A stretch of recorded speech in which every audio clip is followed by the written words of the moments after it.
stand. I'm here with Brian McClair. Brian played 471 games for Manchester United between 1987 and I would say... Nah, I'm really professional, mate. Should know this. 98. 98. Then you went to Blackburn? No. With Kiddo. Go on. I went back to Scotland. Then you... I went to Motherwell to see whether... well, I went to Motherwell because what transgressed eventually was that Pat Nevin could find the mind and his mate were going to take over Motherwell. So I went back to Motherwell, and the other reason was to see whether it would be a good idea for the family to move back to Scotland. 127 goals for Manchester United, first man to score more than 20 league goals in a season for 20 years. That's a big deal. I remember that as a kid. I remember you signing. It was a big deal. And we're going to talk in this segment about Manchester United now. I've just got back from the American tour and the pre-season game in Munich. It's been a pretty rough pre-season. I mean, I can remember seeing you in the 90s on pre-season games, and I can't remember a pre-season with a cloud above it as much as this one. It was always going to be difficult though, isn't it? You just have to look at the number of players that Manchester United have got who are international players who performed in the World Cup. And you can look through the whole thing about, well, this team is going to get this far, they'll finish third and they'll be out. The World Cup, I think, was a huge surprise about the teams that went through and how far different teams got to, and arguably who got to the semi-finals and eventually to the final. And there's loads of Manchester United players involved in that. But part of the thing you would be trying to plan a route through all that kind of thing. And I suppose there was an interesting thing today about Manchester United, some kind of quotient, or were they looked upon as the luckiest team in the Premier League last year, with Liverpool being the least luckiest team. Has our pre-season been an unlucky one in comparison to other clubs, depending on how far their players got in the World Cup and the subsequent preparations? So I think it was always going to be difficult. It certainly looked difficult looking at the manager. I saw a quote from you last week, not sure if you said it, saying that he didn't look the happiest. My first reaction was when I saw you play, you didn't always look a bundle of joy yourself. No, I think that's why I'm entitled to say that but in times how I look upon it is that it's still one of the best jobs in the world, being the coach, manager of Manchester United. And there are times where, of course, you want to be serious, and at times to be portraying a particular thing, because depending on what's happening either on or off the pitch, during games or during training. But I think that supporters would quite like the manager of their team to appear to be enjoying a job that all of us would probably love to be able to do for a minute, never mind for a lengthy period of time. So why is he not? What do you think? Do you think there's a method to it whereby showing his unhappiness, he's trying to get a message to the club to say, get the players in that I want, and you'll see a happier manager? But the club should want to have players in that Jose wants, and let players go that he doesn't want, because we all want to see progress year in and year out. Every top manager will want to bring in at least one signing every year and have a whole idea how everything fits together. And again, it's been beset by other situations, whether it's by, again, back to poor luck when you have, again, back to the I say about planning, and in my experiences in the past, if you're talking about the situation, for example, with Martial, whose partner is about to produce a child, and you've got a rough idea when that child's going to arrive, but unless you're choosing to have a caesarean section, you know exactly when that's going to be.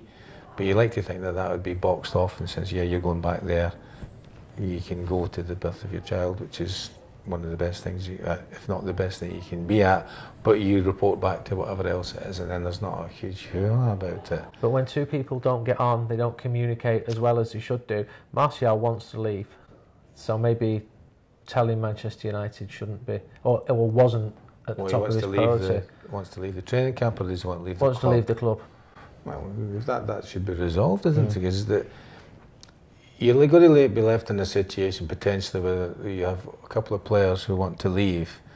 What do you do with them? Do you leave them in the first team dressing room to be moping about, because that's human nature?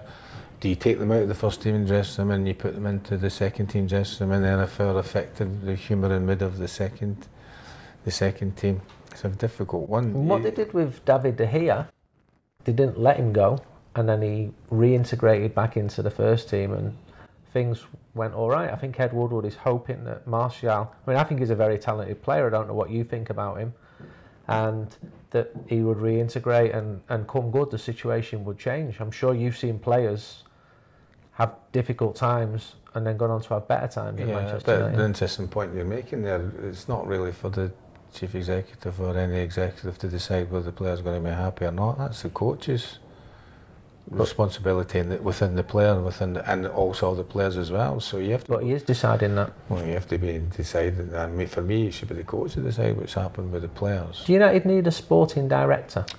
Well, is that not the job that Ed's always wanted to do? I think that's what the role that he's seen himself in since he's been. He became executive vice chairman. Is that his? Do you rate Martial? He's a very good player. For me, he doesn't work hard enough. Now, whether that's because he's the type of player that maybe needs to play more games in a row to have performances, I don't know. And again, that's something to do with the understanding of the needs of the player and the needs of the team. But some things he does are special. Huge negative for him is being left out of this international squad, the international squad that then goes on to win a World Cup. Sometimes you just get to the bit where the player is just, his mind is just made up, and he's mentally he's not there, and you've just got to make that. You just got to move him on. But what's the point of signing a contract? And players are more difficult to get now. We've seen this Manchester United try to get players from other clubs, and Leicester City, for example, are just saying, we're not going to sell to you. We don't need the money, like maybe Leicester would have done 10, 20, 30 years ago. It's getting harder to get players. So United are trying to keep hold of the players. Yeah, we want to keep hold of the players. But the plan, there should be a plan. There maybe was a plan, and a plan A of what players you're going to get pre-World Cup.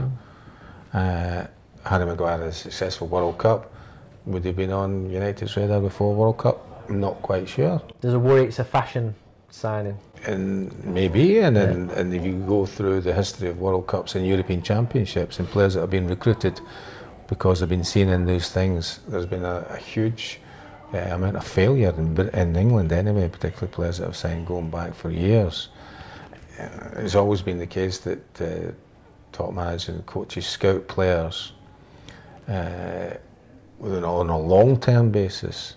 So Alex Ferguson's last major signing, Van Persie, was recruited an awful long time before he came to Manchester United. And all that was required in that summer was for David Gill to agree a fee with Arsenal for Van Persie. That's not happened since then. Yeah, and it's worrying. I was at Bayern Munich the other day. I've been doing stuff on Real Madrid. They're both, because of the way the transfer market is, they're looking more local to get players at a younger age, at 17, at 18, because they don't want to be caught in this transfer arms race. Liverpool have gone against that. They've spent a lot of money. Barcelona have too. Barcelona have put money in and offering for Paul Pogba. What did you think of Paul in the World Cup? And what would you be thinking if you're at Manchester United now, when a club like Barcelona, who must be very attractive, comes in for I've said all the way through that Paul was a good player. He was a good player when he came as a young boy. And you can remember him as very much so. He's a good guy, and he's got a good sense of humour, and he works hard, and he wants to be a football player. He had a great World Cup, and you want. I think they should. Manchester United should be trying to keep him. And the problem you've got with this thing is that. So what I see is that his agent is saying that he can broker a deal. You know, and I would always question what's the right thing for the player. And it leaves very, very little time with the way that the transfer windows are set up at the moment. And it doesn't suit Manchester United. And quite rightly, and Manchester United would employ a similar strategy in that they've offered a couple of players allegedly who are make weights, one who signed in January, played 5 games, I saw him decent all. World Cup, and the other player who only started 10 games last year, and he was left out of more squads than he was in. Okay. Do we want those players? Yeah. Probably not. Finally, 4 million? Yeah. What's that? How are you optimistic about Manchester United this season, finally? Yeah, I'm always optimistic.